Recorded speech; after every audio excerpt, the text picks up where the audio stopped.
मोर्चा के नेता और पूर्व मुख्यमंत्री चंपाई सोरेन 30 अगस्त को भारतीय जनता पार्टी में शामिल होंगे। इससे पहले सोमवार की रात चंपाई सोरेन ने केंद्रीय गृह मंत्री अमित शाह से दिल्ली में मुलाकात की। साथ में असम के मुख्यमंत्री और झारखंड बीजेपी के सह चुनाव प्रभारी हिमंता बिस्वा शर्मा भी मौजूद थे। यह तय हो गया कि चंपाई सोरेन अब कमल खिलाएंगे। साथ ही अब सियासी गलियारे में यह भी पूछा जा रहा है कि चंपाई सोरेन का भविष्य अब क्या होगा। क्या वो फिर से उभरेंगे या फिर नई सियासत उन्हें ले डूबेगी।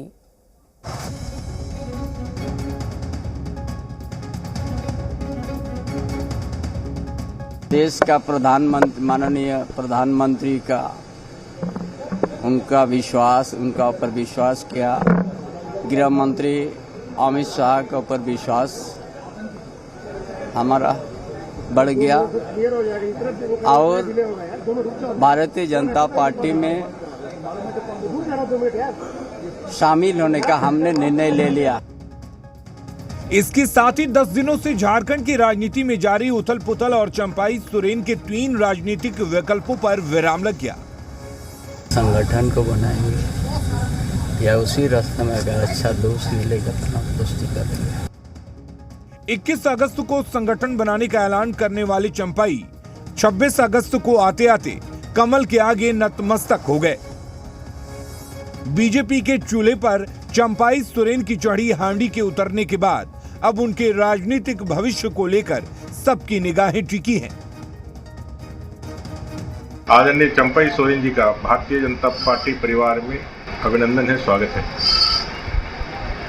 आपके आने से न सिर्फ भारतीय जनता पार्टी को मजबूती मिलेगी बल्कि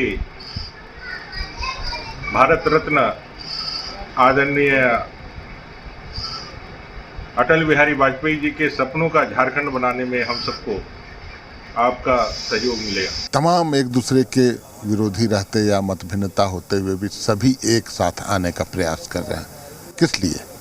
इसलिए कि एक लंबी लकीर खींची है जो हेमंत सोरेन जी ने, उसके आसपास छोटी मोटी लकीर खींचने का प्रयास ही हो पाएगा, उससे ज्यादा कुछ नहीं। 67 साल के चंपाई सोरेन अभी हेमंत सोरेन की सरकार में मंत्री हैं। वे सरायकेला से 6 बार के विधायक भी हैं। संभव है कि 30 अगस्त से पहले चंपाई महागठबंधन सरकार से इस्तीफा दे दें। तो क्या हरा चोला उतारकर भगवा वस्त्र पहनने से चंपाई का भला होगा? लोकसभा चुनाव से ठीक पहले जेएमएम के विधायक सीता सोरेन बीजेपी में शामिल हो गई, लेकिन दुमका से लोकसभा चुनाव हार गई। कांग्रेस सांसद गीता कोड़ा बीजेपी में शामिल हो गई, लेकिन लोकसभा चुनाव में जेएमएम के कैंडिडेट से हार गई। तो क्या बगावत के खिलाड़ी को झारखंड की जनता मौका नहीं देती? देखिए, अर्जुन मुंडा को तो मुख्यमंत्री का पद मिला, विद्युत नारायण महतो 3 बार से सांसद है, इस पे तो कोई शक नहीं है। तो वहां लाभ मिल भी सकता है, लेकिन हानि भी हुई है। विधानसभा चुनाव को लेकर तेजी से बनते बिगड़ते समीकरणों और चंपाई सोरेन के मौजूदा रुख के मद्देनजर जेएमएम की पैनी नजर इस तरफ लगी है। पार्टी को चुनावी मोर्चे पर संभाले रखने के लिए खुद हेमंत सोरेन कमान संभाल रहे हैं। झारखंड मुक्ति मोर्चा के जो समर्थक हैं, जो चंपाई सोरेन के भी समर्थक होंगे, वो पार्टी के प्रति अधिक वफादारी रखते हैं, नेता के प्रति कम वफादारी रखते हैं, क्योंकि वो लोग गांव देहात से आने वाले लोग हैं। तो वो तीर कमान के निशान पर वोट देना ज़्यादा पसंद करेंगे, किसी चेहरे को ध्यान में रख करके।